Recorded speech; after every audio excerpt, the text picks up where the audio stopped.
not new voices. These are voices that have been steadfast. Thank you to the Haiti caucus and all of the co-chairs, and as well my Texas colleague, Congresswoman Escobar and Congresswoman Garcia. We, as the Congressional Black Caucus, are the conscience and the defenders of black people in the United States and black people around the world. We are their strength and barrier.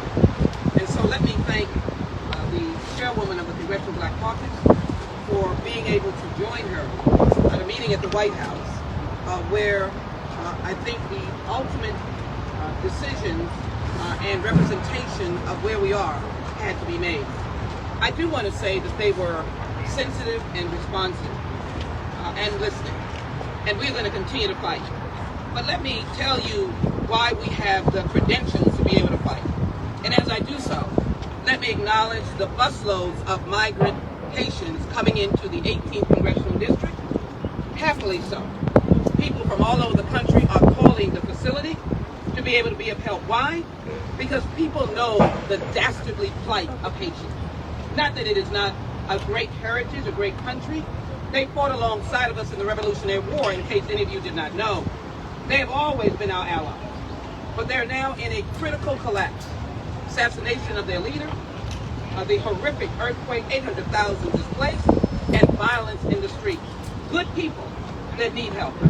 And so we must be at that point of help.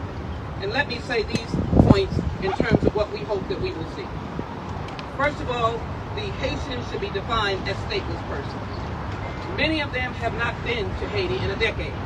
They've been in South and Central America. We thank them for that opportunity, but there is a collapse that has caused many of them to flee. In fleeing, one can question whether they can go back to those countries that are not their home country.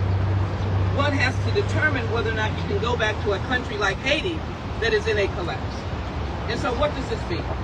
It means that they can be declared stateless and that we can provide the State Department and others to craft a more humane and responsive action for them. In addition, a relic, Title 42, exists. It is a relic of the Trump administration. It was created to be mean-spirited. It was created to give those who were riding on horses the comfort, I can do this. And who are these people? I've never seen this massive numbers of people of dark skin coming across the border in this number. You have to understand these prices meet people in their place. And so the border has been safeguarded by Border Patrol, CBP, in treating people in a right way. In this instance, actions by some created the narrative that is hurting these people who are just fighting for justice. Title 42, I ask for a judge. It is discretionary. It is related to the Centers for Disease Control, and it can be monitored to the extent that what my colleagues have just asked for, the ability for due process and asylum petition to go forward.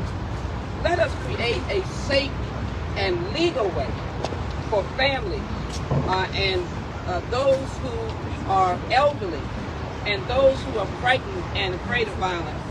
Let us create that way that we can handle this.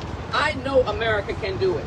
Don't take the narrative of those who want to demean all of us that came from somewhere else.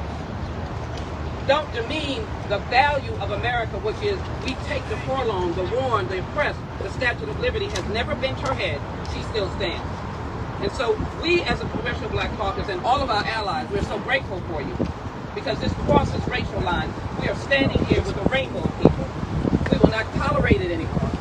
And we know we can work with this administration because there's a caring heart there. Let's do the right thing and let's begin to move Haitians in a way that stateless people are treated around the world, and let us suspend the moratorium, suspend the deportation by putting a moratorium on Title 42. Congress, listen to the Congressional Black Caucus. We are the conscience of the Congress for Black Americans and for those Black people and others around the world.